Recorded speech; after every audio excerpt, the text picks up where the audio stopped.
kahapon, Luzon, Visayas at Mindanao. Ito po ang paglilitis katarungan para sa bayan. Ang komprehensibong coverage namin ng kauna-unahang paglilitis ng punong mahistrado ng bansa sa kasaysayan po natin. Ako po si Cathy San Gabriel. Magandang hapon sa pinagsamang lakas ng PTV, IBC, Philippine Information Agency, Radyo ng Bayan, 15 news at radio stations worldwide. Ako po si Gio Tingson. Mapapanood niyo po kami rin sa www.angpaglilitis.ph. Narito po kami live mula sa Senado. At Gio, sa puntong ito ay dalhin po natin ang ating mga manonood sa labas naman ng Senado para sa pinakahuling kaganapan doon. Naroon si Ralph Rivas. Ralph? Yes, Cathy, Gio, naging short and sweet nga itong takbo kahapon ng impeachment trial nito ni Supreme Court Chief Justice Renato Corona. In time na rin for Valentine's Day at ika-88th birthday ni Senate President Juan Ponce Enrile. Pero ngayon, inaasahan natin na mag-iiba na nga ang ihip ng hangin as the senator judges at the members of the prosecution and the defense may call it na magiging hostile na ulit itong atmosphere dito sa loob at maging sa labas ng Senado. Sa labas ng Senado naman, naging issue itong mga remarks ng ilang mga senator judges, in particular itong si Senator Esmeña. Ayon sa kanya, ang kampo ni Corona ay naglalatag ng isang senaryo ng isang mistrial. Matatandaan kahapon, nag-file kasi itong si Chief Justice Corona ng isang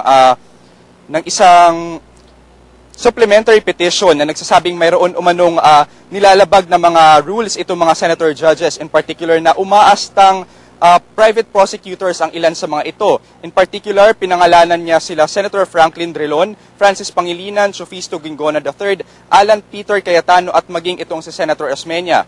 But then again, pinasinungalingan ito ni Senator Drilon na lumang tugtugin na umano itong taktika ng depensa at iginiit niya na they abide by the rules at para lamang itong motion to inhibit na giniit before ng defense at dapat hindi nang pansinin. Sa ibang issue naman, outside of the Senate Impeachment Court pa rin, ay hindi na pa rin natin kilala hanggang ngayon kung sino itong small lady. At nakita na natin pahayag nga ng isang pahayagan na newspaper sa sobrang liit daw itong small lady hindi nga kita ito sa CCTV camera. But then again, kung malalaman ba natin ang identity nitong small lady o kung malalaman natin ang kanyang height, yan ang ating malalaman maya-maya lamang. At yan ang pinakamainit na balita mula dito sa labas ng Senado. Maraming salamat, Ralph. Puntahan naman natin ngayon si Veronica Baluit Jimenez para sa highlights kahapon. Sa ika-17 araw ng impeachment trial ni Chief Justice Renato Corona, naging issue muli ang di manoy pekeng dokumentong ginamit ng prosekusyon sa pagpapasabina sa bank account si Chief Justice Corona. Inihayag din ni Presiding Officer Juan Ponce Enrile ang kanyang paniwala na nasa Korte Suprema ang kapangyarihan para mag-interpret ng konstitusyon at magrebisa ng mga incidental issues sa kaso. Subalit idiniin niya na nasa impeachment court ang pinal na desisyon sa mga impeachment cases. Nagpaliwanag ang prosekusyon sa aligasyon na fake ang dokumentong ginamit nila sa pagsabina sa mga bank accounts ni Corona. Its duty to submit the documents to this Honorable Impeachment Court as they may have a bearing on the Court's resolution of the pending request for subpoena. Kung kami po ay may alam na ito ay hindi totoong dokumento, talagang hindi naman po namin isasama doon dahil kami po ang mananagot doon. Ayon naman sa depensa, nalabag ang karapatan ng akusado sa paggamit ng isang dokumentong iligal ang pagkakakuha.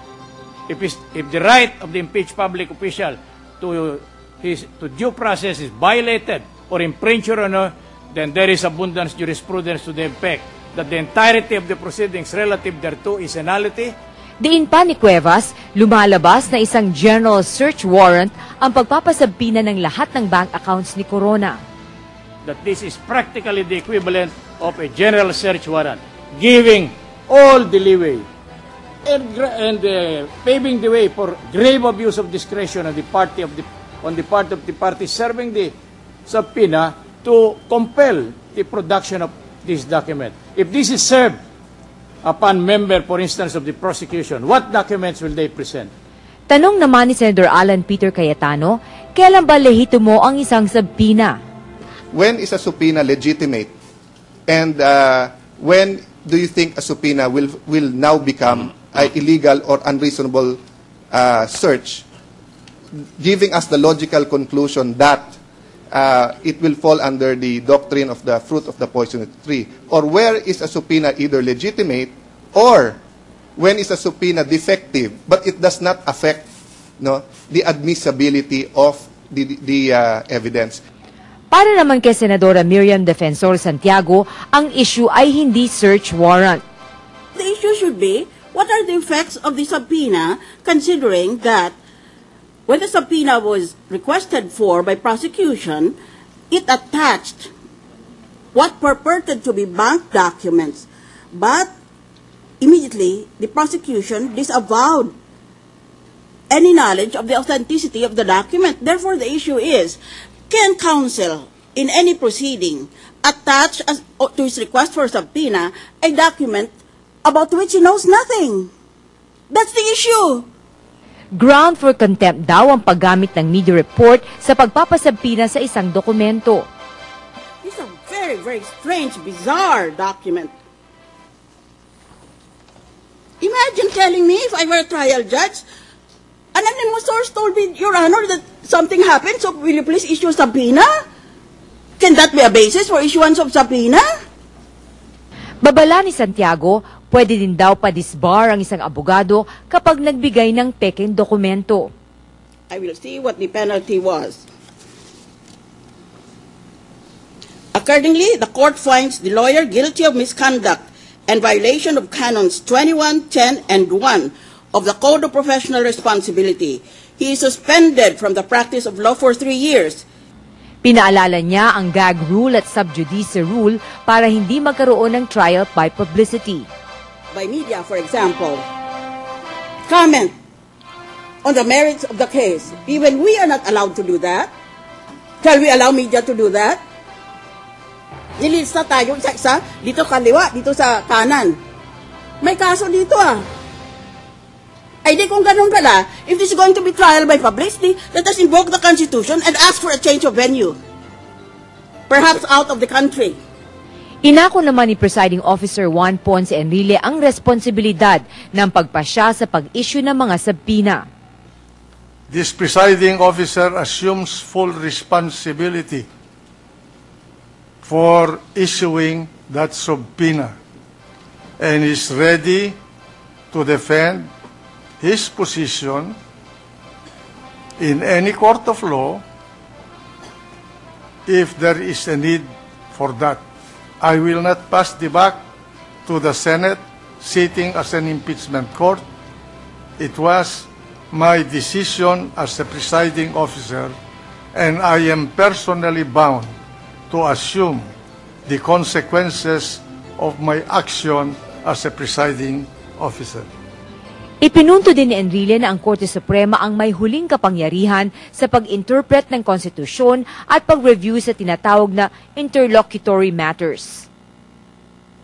Whether or not, in the end, this court abused its discretion or committed a grave abuse of discretion amounting to lack or excess of jurisdiction will be decided or has to be decided by the Supreme Court, being the highest court of the land and the final arbiter and interpreter of the Constitution of this country. For no one else was given by the sovereign people in their Constitution the power to make a final determination or interpretation of what the Constitution ought to be, in spite of the fact that it has the power of judicial review, cannot assume jurisdiction over the power, the sole power of this Senate, sitting as an impeachment court to try and decide this impeachment case. Agad namang naghayag ng objection dito si Senator Franklin Drilon. We have a different view of the matter of the Supreme Court having jurisdiction over interlocutory orders of this court. We just want to register that position on record, and we do not wish to argue the point, but just so to preserve our position on that point, Mr. Chairman. Bumalik sa witness stand ang branch manager ng BPI Ayala. Subalit ayon kay Dizon ay hindi niya dala ang monthly bank statements kung kaya't iniutos sa kanya ng korte na bumalik at dalhin ang mga hinihinging dokumento. Ayon kay Dizon, wala nang iba pang accounts si Corona sa BPI maliban na lamang sa mga nauna nang inihayag. Sa Day 18 ng paglilitis, ipagpapatuloy ng korte ang pagtalakay sa mga bank accounts ng Chief Justice. Mula dito sa Senado, ako po si Veronica Baluyot Jimenez. Ganap ang dengue, mag-abakada, Aksyon Barangay kontra dengue. Hanapin at linisin sa tahanan at bakuran ang maaaring pamugaran ng lamok. Butasan ang mga lumang gulong o lagyan ng lupa. Takpan ang mga drum at timba. Palitan ang tubig ng klorera 2 beses sa 1 linggo. Alisin ang tubig sa paminggalan. Linisin ang mga lulod. Itapon ang mga bagay na maaaring pangitlugan ng lamok. Magpatingin sa health center kung may lagnat na ng 2 araw. Gawing dengue-free ang inyong barangay. Mag-Aksyon Barangay kontra dengue. Isang paalala mula sa inyong DOH.